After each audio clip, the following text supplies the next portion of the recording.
여러분 반갑습니다. 요즘은 자동차 보험을 책임보험만 가입하신 분들은 많지는 않죠. 그런데 지금도 책임보험만 가입하는 경우가 꽤 있는 것 같습니다. 오늘은 사고를 당했는데 상대 차량이 책임보험밖에 가입을 안 해서 그 책임보험 한도 내에서만 보상을 받아야 되는 그런 상황에 이뤘던 사건을 소개하고자 합니다. 책임보험 사고는 어떻게 처리했는지 그 사례를 좀 설명드릴 거고요.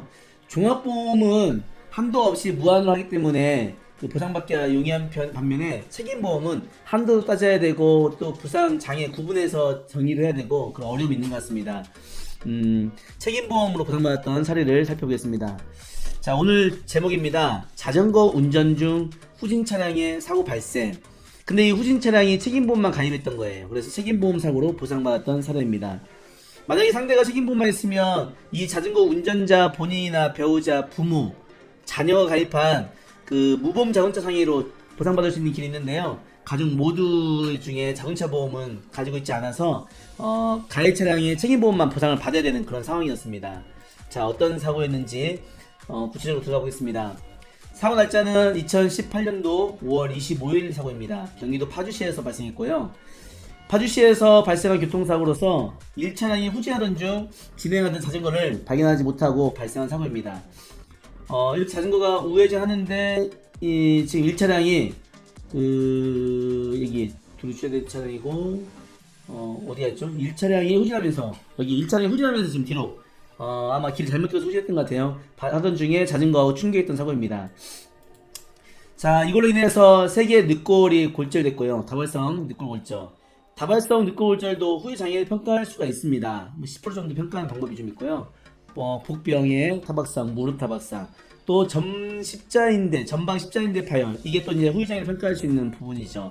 요추 염자, 신경 뿌리병증을 동반한 요추, 기타 추간판 장애, 추간판 탈출도 이렇게 심한 경우에는 또 평가할 수가 있습니다.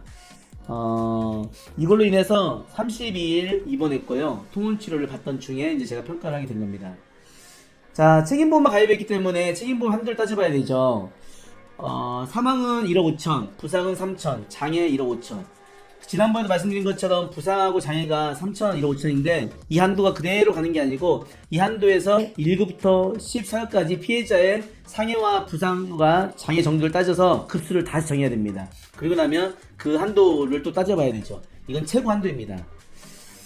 이 한도가 급수 한도가 없어졌으면 좋겠다는 얘기를 지난번에 했었는데 법이 바뀌어야 되는 문제이기 때문에 없어졌으면 좋겠습니다. 대인배사원의 부상 장애 급수 한도는 다음과 같습니다. 부상 급수는 7급, 늑골골절이 8급이고요. 십자인대 파열이 8급, 그리고 척추염자가 12급, 병급하면 7급으로 적용할 수 있을 것 같습니다. 그리고 후유장애는 11급으로 적용했는데 늑골에 대해서는 14급, 한시니까 14급 적용하는 거고요. 전방 십자인대는 영구장애 적용해서 12급, 추간판 탈출증은 또 한시니까 14급 적용해서 병급하면 11급으로 최종 적용할 수 있을 것 같습니다. 그러고 나면 부상 7급에 따라서 한도는 500만원, 장애 11급에 따라서 한도는 2,300만원이 됩니다. 이 사건으로 피해자가 청구할 수 있는, 책임보험회사에 청구할 수 있는 한도는 2,800만원이 되겠죠. 이 한도 내에서 이제 손해를 평가를 해야 되겠죠. 과실은 후진 중 사고로 발생한 사고이기 때문에 이 사건에 있어서 자전거 운전자는 과실이 없을 걸로 판단됩니다. 직진 중 교형 대기 차량과 역방향 노상 주차된 후진 출발 차량 간 사고, 후진 차량이 사고 났을 때 100대 0으로 했던 구상금 분쟁 심의 사례가 있고요. 또 편도 1차로 직진 차량과 대항방향 주차장 후진 출차 차량 간의 사고에 있어서도 또 100대 0 사고가 있습니다. 그래서 횡단 등의 금지에서 후진을 해서는 안 된다고 했기 때문에 이런 조항 때문에 100대 0으로 평가하는 사례도 있어서 이 사건도 자전거 운전자는 과실이 없다라고 판단했습니다. 과실 없음. 직업소득입니다. 직업소득은 소득이 있는 분들의 평가가 복잡하고 또 사업소득 같은 경우는 또 그 경비를 빼야 되는 복잡한 게 있고 또 두 가지 소득일 때에는 두 가지 소득을 합산하는 문제가 있지만 이렇게 자격증이 있고 생계 유지를 위해서 일어나고 있었지만 소득이 저조하신 분들은 대개는 다 통기소득으로 갑니다. 또는 자동차 보험약관에서는 평균 임금으로 갑니다.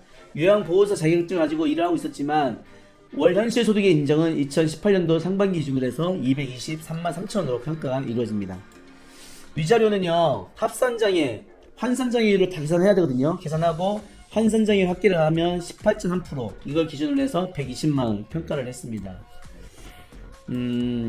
후유장애는 흉곽, 늑골절에 대해서는 11%, 1년, 실관절에 대해서는 29%의 2분의 1, 14.5% 영구장애. 그리고 또 추간판 탈출증에 대해서는 사후기여도 50% 적용해서 11.5% 이렇게 적용해서 평가를 하게 됩니다.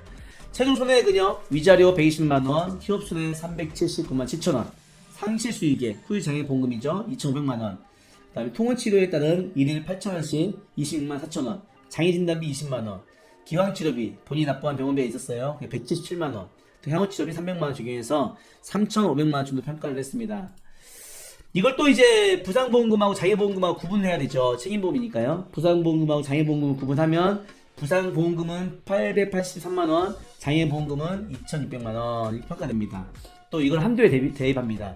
부상보험금 한도는 500만원인데 800만원 평가됐기 때문에 한도 500만원까지, 장애보험금은 2,300만원이 한도인데 2,600만원 평가했기 때문에 2,300만원까지 해서 합산 2,800만원이 이 사건의 손해배상금이 되겠습니다. 실제로 보험에서 청구해서 한도 내에서 보상 잘 받았던 사건입니다. 가해차량이 종합보험만 가입되어 뭐 이런 걸 급수를 따지고 이럴 필요가 없기 때문에 편한데, 가해차량이 책임보험만 있을 때에는 장애, 부상, 급수도 따져야 되고 한도 따져야 되고 참 번거로운 게 한두 가지가 아닙니다. 가해차량이 책임보험만 있는 것을 뭐 우리가 피해자 입장에서 대비할 수는 없는 것이고요. 한도 내에서 이렇게 평가를 잘해서 피해 보전을 할 수밖에 없는 거겠죠. 책임보험만 가입돼서 발생한 사고에 대해서는 제가 영상을 몇 개 올렸는데, 유튜브를 보신 분들이 굉장히 책임보험 사고를 당하신 분들이 많다 보니까 관심도가 높습니다. 가해자가 종합보험이 아닌 책임보험밖에 없습니다. 제 보상 어떻게 해야 될까요? 이런 질문들이 많이 있습니다. 이 영상도 그런 일환으로서 그런 책임보험 피해자들에게 조금이나마 도움이 되었으면 좋겠습니다. 오늘 제 영상 시청해주신 여러분 진심으로 감사합니다. 고맙습니다.